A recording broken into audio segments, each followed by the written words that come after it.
पीक विम्यासंदर्भात बोलताना कृषी मंत्री माणिकराव कोकाटे यांनी वादग्रस्त वक्तव्य केलं। भिकारी सुद्धा 1 रुपया घेत नाही, आम्ही पीक विमा दिला असं विधान कोकाटेंनी केलंय।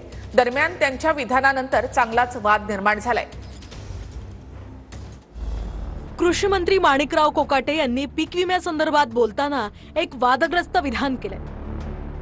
हल्ली भिकारी सुद्धा 1 रुपया घेत नाही, पण आम्ही शेतकऱ्यांना 1 रुपयात पीक विमा दिला असं कोकाटेंनी वादग्रस्त विधान केलंय।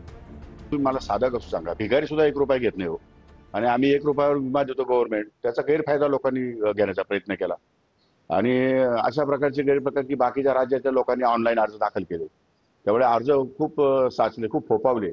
पण त्यातून असं वाटतं की आता हे पीक विमा योजना खूपच चांगली आहे की काय, पण प्रत्यक्षात चौकशी केल्यावरती आम्हाला कळलं की आम्ही 4 लाख अर्ज हे नामंजूर केलेले आहेत। कृषी मंत्रीच शेतकऱ्यांविषयी अशा पद्धतीने भिकाऱ्याची उपमा शेतकऱ्याला देतो, ज्या शेतकऱ्याला आपण अन्नदाता म्हणतो, या शेतकऱ्याला जर अशा पद्धतीने 1 रुपया देतो तर हे काय उपकार करत नाही सरकार 1 रुपयात विमा देतं तर।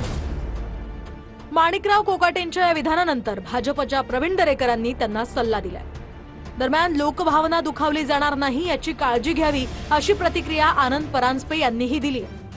नाही, मला वाटतं त्यांच्यासारख्या जबाबदार मंत्र्यानं बोलताना एकतर कृषी खाते शेतकऱ्यांशी संबंधित आहे, शेतकरी अन्नधान्य पिकवतो म्हणून आज आपण त्या ठिकाणी खातो, शेतकऱ्यांचा सन्मानच त्या ठिकाणी झाला पाहिजे, जपलं पाहिजे, आदरातिथ्य झालं पाहिजे। राष्ट्रवादी काँग्रेस पक्षाची स्पष्ट भूमिका आहे की माननीय मंत्रीगण असतील, आमदार असतील, पदाधिकारी असतील, यांनी आपली वक्तव्य करताना कुठेही त्यांनी कोणाच्या भावना दुखावल्या जातील अशा प्रकारची वक्तव्य करू नयेत। दरम्यान माणिकराव कोकाटेंनी केलेल्या विधानानंतर शेतकरी नेते देखील चांगलेच आक्रमक झाले। कोकाटे साहेबांचं हे विधान शेतकऱ्यांचा अपमान करणार आहे, त्यांच्या स्वाभिमानाला धक्का पोहोचवणार आहे आणि अप्रत्यक्षरित्या का होईना शेतकऱ्यांची तुलना भिकाऱ्याबरोबर करणं आहे। किसान सभेच्या वतीने माणिकराव कोकाटे साहेबांच्या या विधानाचा मी तीव्र शब्दामध्ये धिक्कार करतो।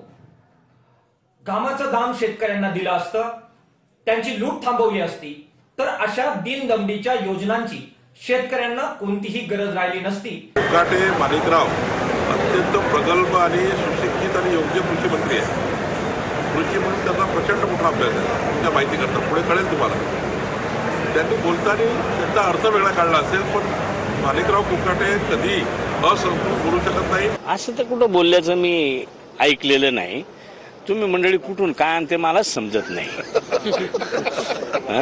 ते तर काही कुठं बोललेलं नाही, 1 रुपया भिकारी घेत नाही असं सांगायला आता नाही कोणी तसा राहिलेला, मला नाही वाटत। असं बोलले नसतील आणि बोलले असतील तर मी दिलगिरी व्यक्त करतो। अरे मी तसं बोललोच नाही, तुम्ही चुकीचं दाखवताय। पुन्हा तुम्ही त्याच गोष्टीमध्ये तोडमोड करून स्टेटमेंट दाखवताय आणि त्याच्यावरती विरोधी पक्षाच्या लोकांना भांडवल देताय। हे तुमचं मीडियाचं काम आहे, त्यामुळे मी तसं बोललोच नाहीये।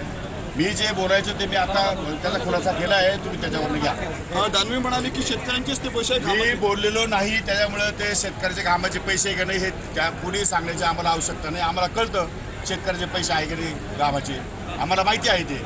त्यामुळे तुम्ही तोडमोड करून या ठिकाणी दाखवू नका। या संदर्भात माझा उद्देश वेगळा होता।